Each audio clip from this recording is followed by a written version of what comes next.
Le plus Jean-François, je suis enseignant au lycée Jean-Baptiste de Baudre et je m'occupe plus particulièrement de la filière BTS CPRP, conception des processus de réalisation de produits, tout ce qui concerne les productions et réalisation de pièces mécaniques en tant que responsable de la section. Alors ce qui m'a conduit au sein de cette section, c'est d'abord, si je reviens en arrière sur mon cursus scolaire, c'est l'intérêt de la mécanique au sens général, donc je m'étais dirigé dans cette filière-là.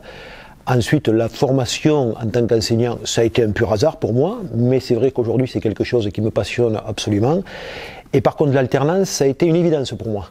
Une évidence parce qu'aujourd'hui, le monde industriel dans lequel nous sommes, à mon sens, ne peut pas et ne doit pas se passer de la filière alternance et des formations d'alternance aussi bien que des filières initiales. Les difficultés au niveau de la mixité des personnes que l'on retrouve au sein des sections alternance et en initiale, c'est surtout l'aspect qu'ils sont absents pendant 15 jours et qu'ils reviennent 15 jours après. Et ça, étant donné que nous, on continue nos cours sur les 15 jours où ils ne sont pas là, c'est vrai que quand ils arrivent, on doit essayer de refaire le lien avec eux pour savoir où on s'est arrêté et essayer de leur faire raccrocher les wagons. Pour ça aussi, on a un volume horaire supplémentaire qui permet globalement de les ramener sur le manquement qu'ils ont eu. Au niveau de la partie mixité, au niveau d'un enseignant, je pense qu'il y a une volonté d'abord. Il est impératif que l'enseignant qui est chargé de cela doit avoir une volonté. Mais il est certain que ça demande une approche et une stratégie d'enseignement totalement différente que ce que j'ai pu connaître par le passé.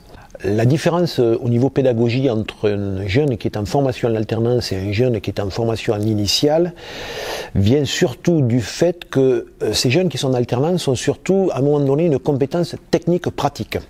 Et c'est vrai que quand on explique des choses en théorie à ces jeunes-là, du fait qu'ils aient ces expériences pratiques, ils arrivent à raccrocher plus facilement cet aspect pratique à cet aspect théorique. À l'inverse, tout ce qui va concerner les enseignements théoriques purs, que ce soit sur les enseignements généraux, c'est vrai que là on peut avoir certaines difficultés pour eux, mais qui globalement, avec de l'investissement et du travail, peut se faire.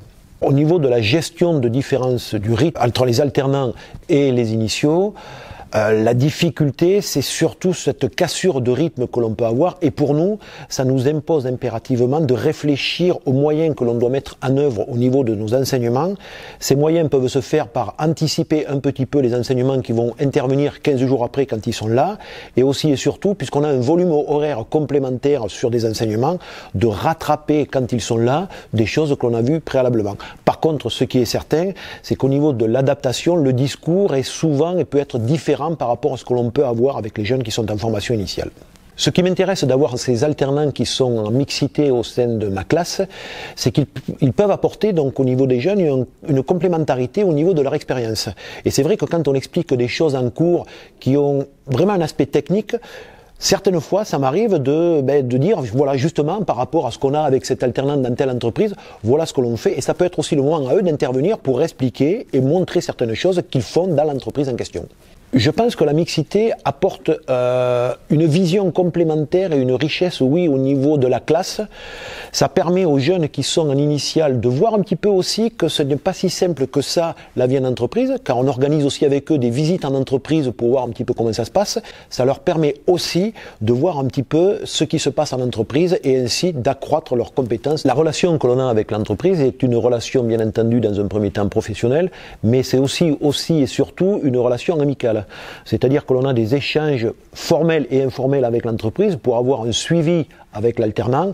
Formel, c'est une obligation de service et logique au niveau de la partie administrative. Et informel, il peut y arriver que des fois, il y ait des petits problèmes et ça se règle rapidement par téléphone. Donc cette richesse-là nous permet d'avoir une relation amicale et professionnelle qui nous permet d'avancer ensemble. Globalement, en ce qui concerne les deux formations professionnelles et théoriques au centre de formation, on a une bonne complémentarité.